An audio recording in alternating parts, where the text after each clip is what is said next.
According to Oxford University, 1 in 30 women have Hashimoto's disease. Now this is a relatively high number, yet when I say this word, many people may not know what I'm talking about. Although more women are affected than men, this still does affect men as well. We live in a busy society where we're often encouraged to push through and not take care of ourselves. With a disease such as this, where symptoms may not be outright, it can be easy to overlook small signs quickly, which can be dangerous. My mother has struggled with this disease for as long as I can remember, and it was a difficult road to diagnose what was going on with her thyroid. After many diagnoses, she eventually was told that it was Hashimoto's disease. Going with my mom to her doctor's appointments to see different specialists has helped me gain a lot of insight into how this disease works and affects the lives of those who have it. This is why I chose to do my research on this topic, in order to learn more through a medical point of view. In order to help better understand Hashimoto's disease, I will discuss the causes, the diagnosis, and the treatment of the disease. The true cause of Hashimoto's is unknown. It is understood that it's an autoimmune disorder that causes the body to view the thyroid gland as foreign and attack it. However, why this occurs is not yet understood. Genetics plays a large role in the development of it. Often, someone who gets this disease has a history of thyroid issues in their family or closely related autoimmune diseases. Although the true cause is unknown, there are risk factors, according to Dr. Vanderpump, Tunbridge, and Bayliss of Oxford University, that make someone more prone to the disease, such as genetics, age, and sex. Being a middle-aged woman with a history of it in the family puts someone more at risk for the development of Hashimoto's. A person may also be prone to develop the disease if they themselves have a history of hypo or hypothyroidism. Hyperthyroidism is the overactivity of the thyroid gland, and hypothyroidism is the underactivity of the thyroid gland. Most individuals with Hashimoto's experience hypothyroidism with it. Although the true cause is not yet understood, we can still be aware of the risk factors that put an individual in danger. Now that we have discussed some potential causes, let's talk about how it is officially diagnosed.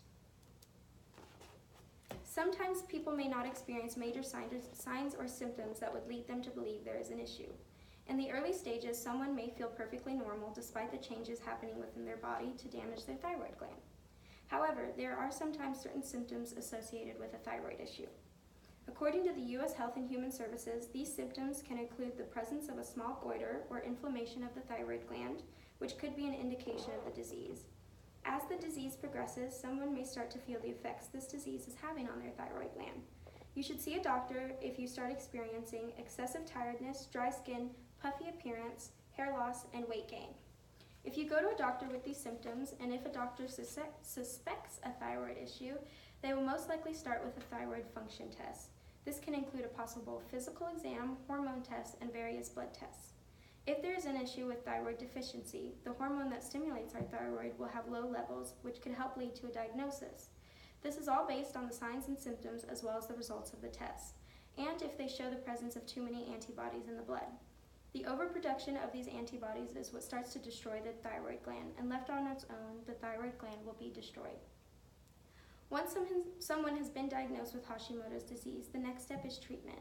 Unfortunately, there is no cure or treatment for the actual disease and the cause of it in itself. It is not yet known how to fix the part of the immune system that finds the thyroid cells foreign and attacks them.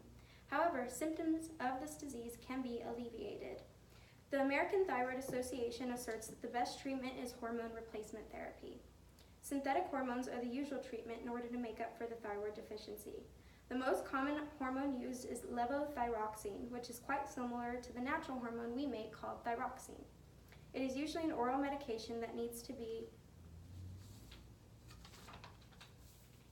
taken daily and helps restore hormone levels and fix the damage or effects from the hypothyroidism. Unfortunately, someone with Hashimoto's will most likely have to be monitored for the rest of their life. Any medication or hormone treatment will also be lifelong. Someone with this disease will most likely need to have regular checkups with their doctor as well. Overall, there is no cure. However, symptoms can be alleviated, and many individuals have found success with this. This is why early detection is key before it has a chance to do too much damage to the thyroid gland. Now that we have discussed Hashimoto's disease and what puts one at risk, the diagnosis process, and how it is treated, hopefully you can now have a better understanding of this common thyroid disease and how it affects those who suffer with it. As mentioned before, 1 in 30 women are affected by this disease, making it a relatively common autoimmune disorder. Hopefully now, when the word Hashimoto's disease is ever mentioned, you may know what a person is talking about.